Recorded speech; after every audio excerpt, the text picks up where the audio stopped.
Welcome to the Startup Builders and Backers Show, a podcast which is part of the Tech Talks network. I'm Neil C. Hughes, and you may know me from the Tech Talks daily podcast, which covers a completely different topic every day around how technology is ultimately impacting our life, our work, and even world.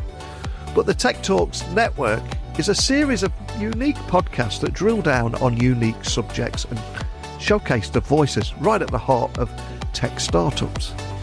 And in this series, I want to shine a spotlight on the energetic world of startups, where bold entrepreneurs and visionary investors come together and create the world-beating solutions of tomorrow. So the conversations you can expect to hear on this show will dive right into the journeys of those building innovative companies and also the strategic insights of those who support them, balancing the excitement of breakthrough ideas with the more pragmatic challenges of scaling a business. So if you're a startup founder, you get to learn from other founders, some of the mistakes they learned and also some of the opportunities that they unlocked along the way. So I invite you to join us as we unpack the risks, the rewards and the realities of turning those groundbreaking concepts into successful enterprises. But enough from me. It's time to get our guest onto the show now. So, how can tech startups better prepare for the risks and the rewards of scaling internationally? And what trends will shape the future of global business strategies? Let's find out by getting today's guests on. So, a massive warm welcome to the show. Can you tell everyone listening a little about who you are and what you do? I'm Shan Nair, and I do one thing and one thing alone. I help US companies set up foreign operations and then help them run them, taking into account all the local country regulations. That's basically what I do. It's as simple as that. And before you came on the podcast, I was doing a little research on you and your work, and I quickly learned that you've got an extensive background in nuclear physics and a transition into international business consulting. So I've got to ask, can you tell me a little bit more about that origin story and ultimately how that scientific training influenced your approach to helping tech startups and businesses go global? Because I feel like there's a bit of a story there. Yes. There is actually. There are two careers, and I have to blame Mrs. Thatcher for it. I worked in the civil nuclear industry, which the government at that time wanted to privatize, and I led the team that dealt with the decommissioning costs that had to go into the accounting to establish whether or not it was possible to float the larger of the two power generating companies that the government had carved out at the time, whether or not it could include nuclear power. And it was a lot of it was my work that showed, and my team's work, that showed that it was possible to float that company, which was then called National Power, if nuclear assets were contained within that company. So the result was the government hived off the nuclear assets into a state-owned company and then floated National Power. But really the killer were the decommissioning costs, because a lot of the nuclear power stations in the UK are the old Magnox stations that were reaching the end of their life. And so there wasn't that much revenue going to be generated from these stations. And there was going to be like 200 years of decommissioning costs. So it was a huge burden on that power generating business, and they had to remove it to be able to float it. So really, I became, in order to calculate these provisions, you have to understand nuclear technology and the decommissioning process, but you also have to understand accounting, because you're basically doing discounted cash flows over 200 years. So really, accounting is not that difficult for a nuclear physicist. It's add, multiply, subtract, and divide. There aren't any couple differential equations or anything difficult like that. So, and once you understand the concept, what is an accrual, what is, you get to grips with accounting very quickly. So that's when I worked with, in those days, a big five firm of accountants that was advising the government on how to float this company. And I realized that really I didn't have much of a future in nuclear because it failed to float.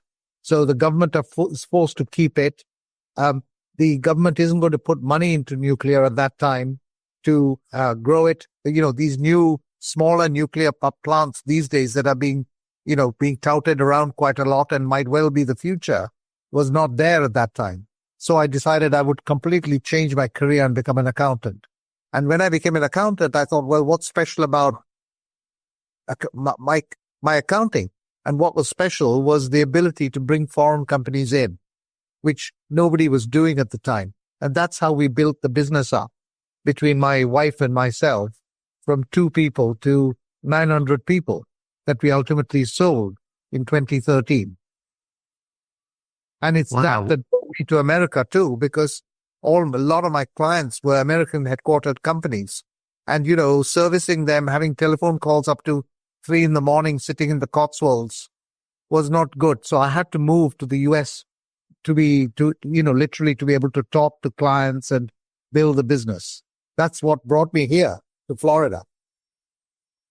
Wow, what an incredible story. Absolutely love that. It's funny how things go in cycles. We talk about the years of Margaret Thatcher, of course, and what was happening with the nuclear scene there. And of course, now big tech are all, with AI consuming so much energy and the responsibilities around that, big tech are pushing for nuclear energy again. I'm curious, what are your thoughts on that twist? I think it's a resurgence of nuclear energy, but it's a shame that a lot of the people the scientists and engineers of my generation are a lost generation, because they stayed in nuclear power and then they just were put out to grass with early retirement. And now they're in their 60s, 70s, 80s, no use. So there's a whole new generation of nuclear scientists that will have to grow to fund this. But I've always believed that nuclear technology was one of the safest. And it's environmentally very sensitive in terms of the nuclear waste, but it's also environmentally very positive because it doesn't generate CO2. Yeah. So, particularly now, there really isn't much of a choice, because there's going to be a large demand for power, as you say, from AI, and there are other inputs as well that are going to require a lot of power. And nuclear is very good for baseload generation. It's after a football match, everybody turns their kettles on, power demand goes up. Nuclear is not good for that. The wind and wave power, etc., are good for that, particularly using batteries to store energy. But baseload generation, nuclear is very good. So, for example, Didcot Power Station in the UK, that station is decommissioned, but it's been replaced with a huge battery pack that's going to store electricity from baseload that can then be released into the grid when people put their kettles on after a football match. Wow. So I think that's the way the world is going now.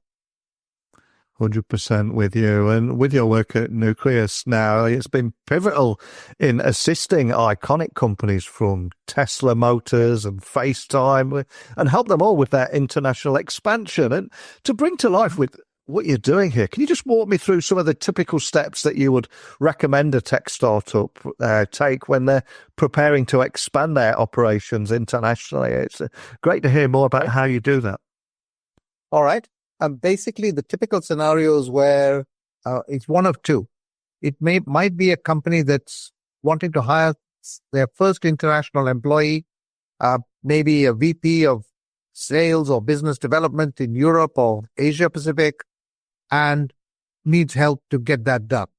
So, and the second scenario is one where the companies are already international, but they're in like 3 or 4 countries, and they're having a hard time managing accountants, lawyers, HR specialists, benefits brokers in 2 or 3 different time zones, sitting in California or wherever they are in the US. For the first scenario, basically, we work out with them what type of entity they need to set up. It might be a subsidiary, it might be a place of business, it might be a representation office or a branch. Could be any one of these. And what it ends up having to be is driven by the functions of the people. I won't go too much into the technical, but basically we help them figure out what they need to set up. Then our legal team sets it up for them. Then we get in place country compliant employment agreements. Our employment law team gets that in place for them. And then we basically provide them with outsourced support, running the payrolls, paying the bills, and then carrying out all the local compliance. Usually in Europe, the first compliance is VAT. I have a joke that VAT stands for vampires attack traders. But that is the first compliance that happens in Europe. And then, of course, you have corporation tax payments on account. You've got all the monthly payroll filings, and then you have the year-end stuff, the local gap accounts that if you're in the UK, for example, you have to prepare and file at Companies House. You've got the payroll returns that people need to be able to file their own personal tax returns. And you have the payroll returns to HMRC in the case of UK. So you have all of these requirements, and these requirements vary by country, and we are currently in 52 countries. So essentially, one person, one experienced client services director takes care of all of this, soup to nuts, getting you set up, helping you operate, and then making sure you're legal. That's what we would offer. And what is the value add? They don't have to find a law firm to set up a company, an accountant to keep the management accounts, to local gap, a payroll company to run payroll, a benefits broker to manage all the medical insurance and other stuff they might have to offer the employee. So they haven't got these multiple service providers. With the second scenario where the company is already international and in several, maybe 2 or 3 countries with reasonable headcount, basically we just pick this up and provide them with a one-stop shop. But the basic message is it's a one-stop shop for international expansion. And the concept of an international expansion services, or IES, was always quite fragmented before you developed into this niche market. It's something I learned when I was researching you too. So what are the key challenges in this market that you've aimed to address when you very first entered this space? Because it seemed like quite a brave and bold move to try and solve this problem. Well, I don't know whether it's brave or bold, but it was an obvious move because there was nobody in the niche. Yeah. The first problem was actually to establish the niche and then to develop it. But developing it was easy. It took 2 or 3 years to establish the niche. Then to develop it was easy because there was no competition for 4 or 5 years. I think the main problem today or issue today is it's very important when a company decides to go abroad that it has a budget that's realistic.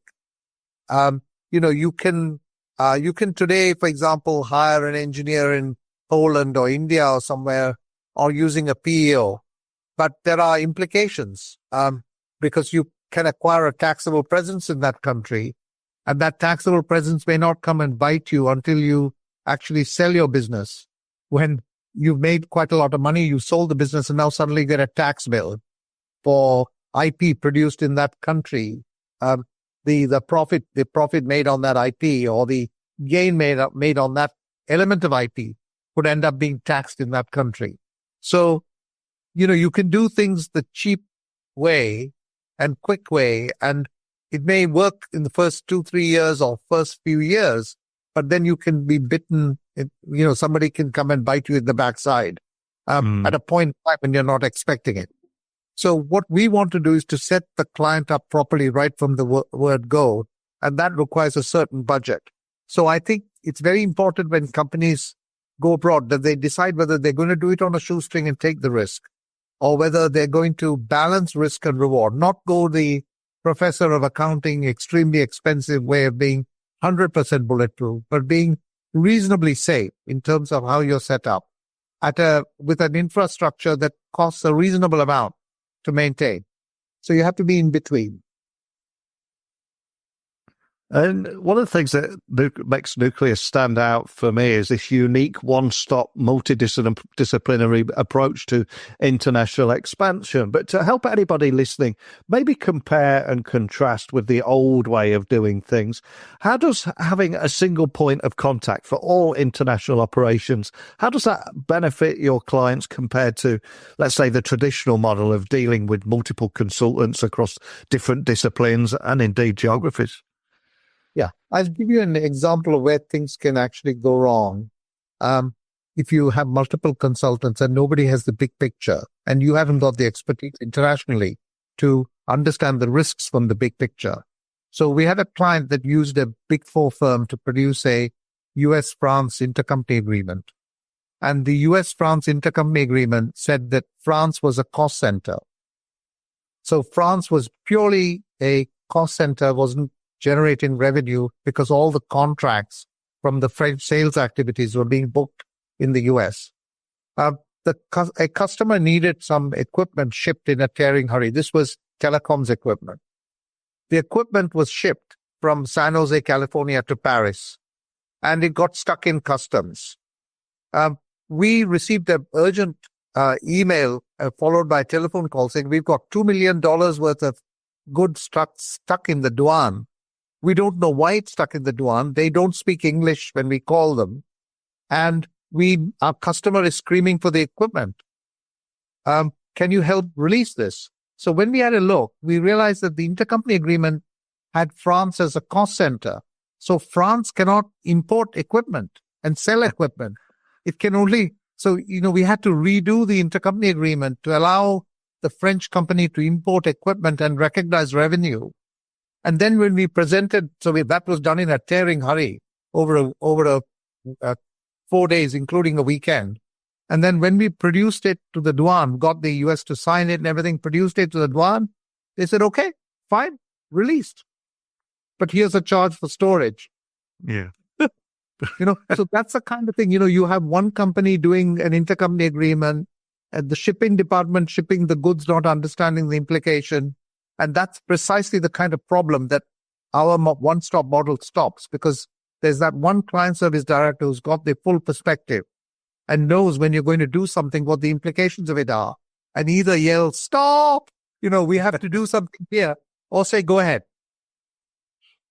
And you've also received numerous accolades for your contributions to businesses across the US, the UK, and India, and beyond. So from your perspective, how do the challenges of international expansion differ across these regions? Are there any different challenges? Is it largely the same? What do you see here?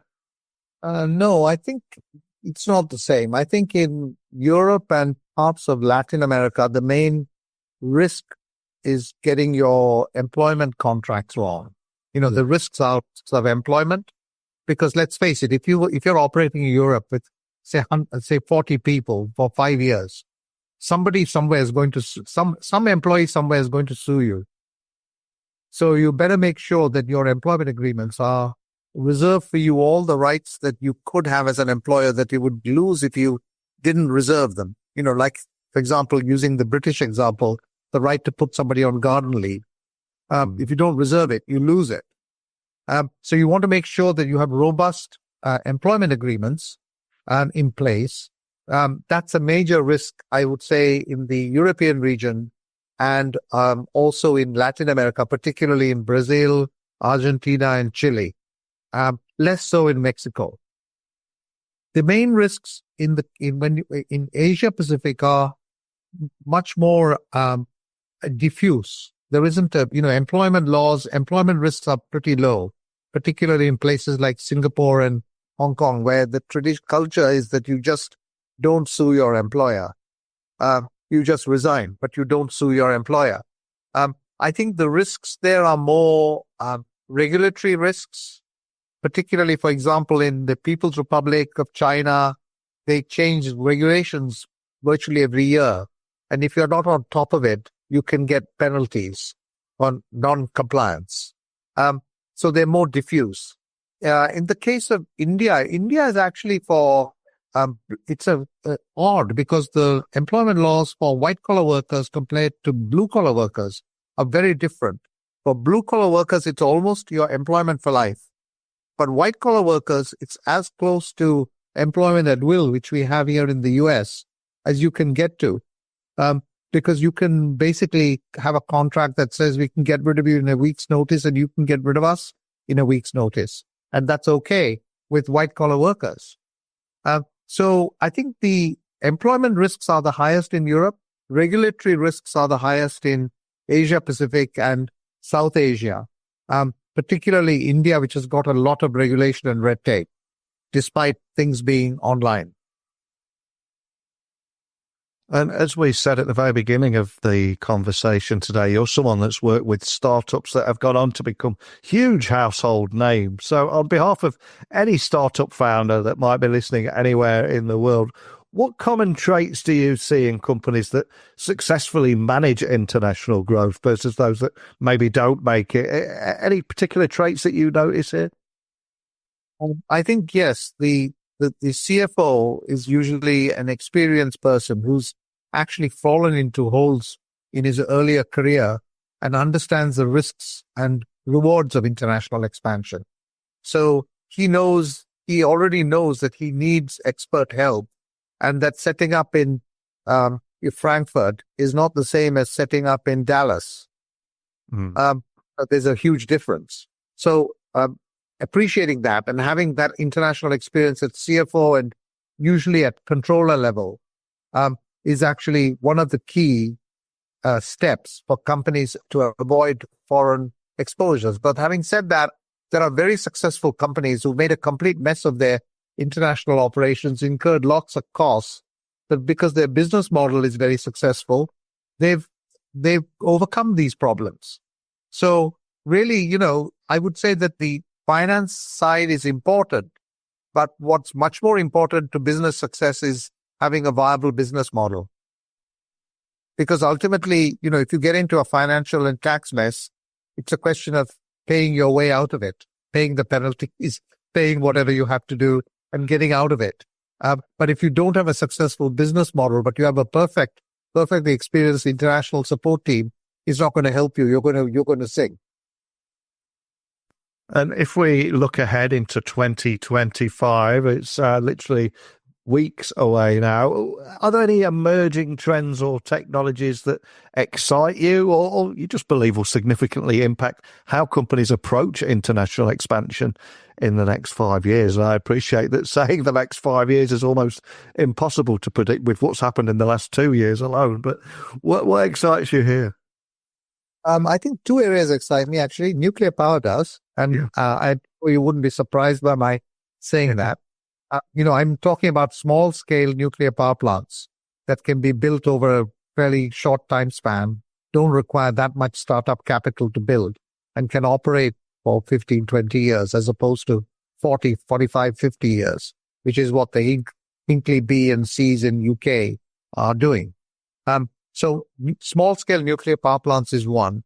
Another one is I think with Trump coming in and the change in direction of the US government, I think cryptocurrencies and companies involved in payments and finance, international payments and crypto are going to do very well. I think those are two sectors. There may be others, but from what I can see and judge and sitting here and a bit sensitive to the changes in the US, that the US is going to have next month, there are going to be big changes.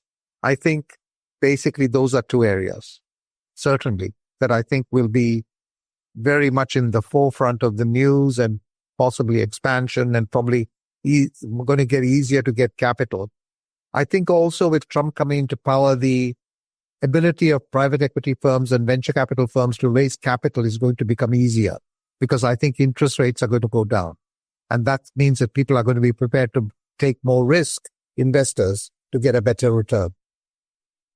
Oh, I completely agree with you on many points there. Interesting times ahead. And again, for any startup founder listening, looking for that valuable takeaway, if they're looking to expand internationally, any critical advice that you would offer to them to not just ensure a successful expansion, but also sustainable operations in new markets, for example?